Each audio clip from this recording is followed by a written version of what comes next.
وہ کون سی ہستی تھی؟ حضرت مولانا روم والی، اور تالاب کے کنارے بیٹھے ہوئے کتابیں لکھ رہے، پر وہ شریعت تھی،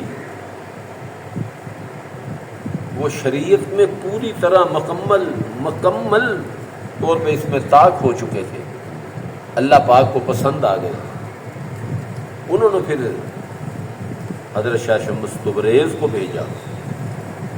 یہ لوگوں میں بات مشہور ہے کہ یہ ملتان والے جو بزرگ ہیں یہ شاہ شمس تبریز ہیں، نہیں، ان کا نام ہے شاہ شمس سبزواری۔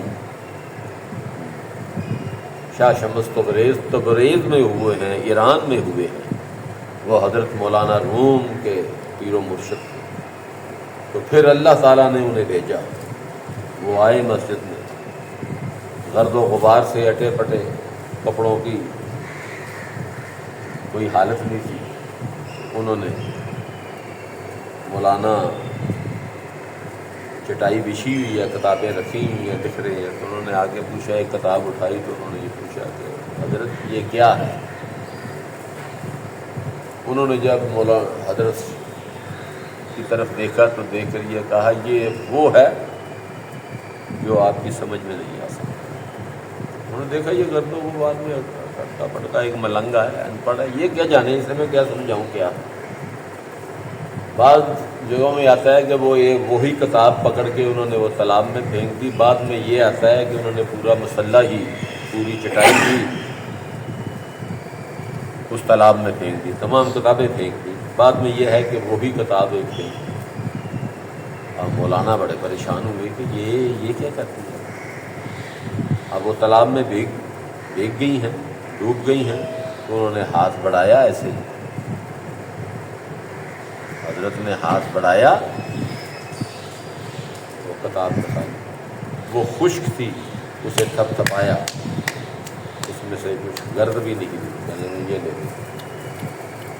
انہوں نے کہا حضرت یہ کیا ہے؟ انہوں نے کہا یہ وہ ہے جو تیری سمجھ میں نہیں آ سکتا۔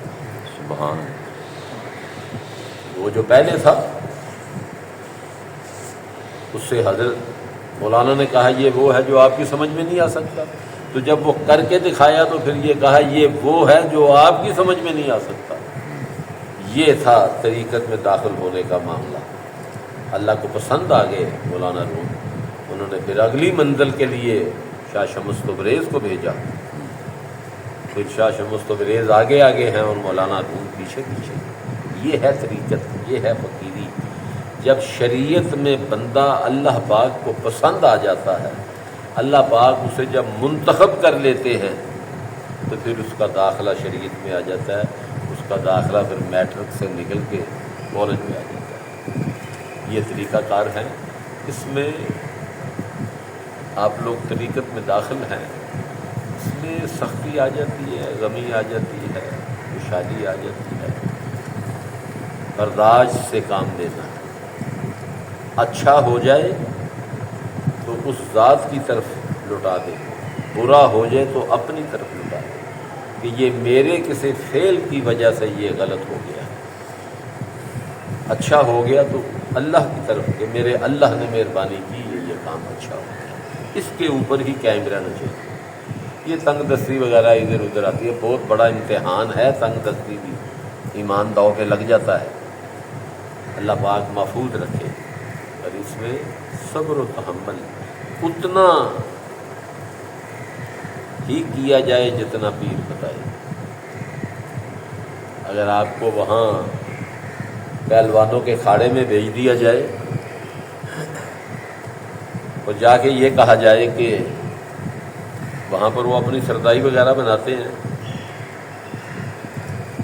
اب تو میں بھی کمزور ہو گیا ہوں، بیماری کا عالم ہے، جب میرا بھی جوانی کا عالم تھا تو میں بھی وہ گھر میں سردائی بنا کے نا تو کیا کرتا تھا اور ایکسرسائز بھی کرتا تھا۔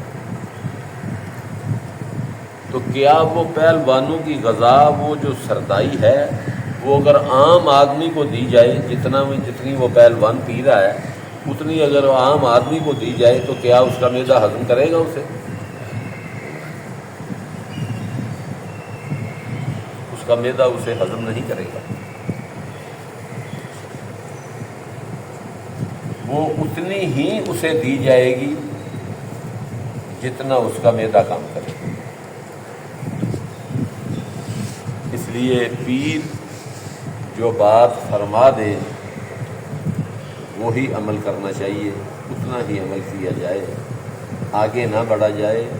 ماں بچے کے متعلق بہتر سمجھتی ہے کہ اسے دودھ کب دینا ہے، غذا کب دینی ہے، اسی طرح پیر بھی مرید کے متعلق بہتر سمجھتے ہیں کہ اسے کون سا سبق دینا ہے یا کون سا یہ پڑھ سکتا ہے. پڑھا تو سکتا ہے پیر، اس کے قلم کو الٹ پلٹ کر کے کر تو سکتا ہے، پر نہیں، ایسا نہیں ہے، ایسا نہیں ہونا چاہیے. کر سکتا ہے پر اللہ پاک کا حکم کچھ چیزوں پہ آ جاتا ہے، کیونکہ ساتھ بچوں کا بھی معاملہ ہے اور بھی ہے. یہ بہت زیادہ ایک جھنجھٹ جوڑا بنا ہوا ہے.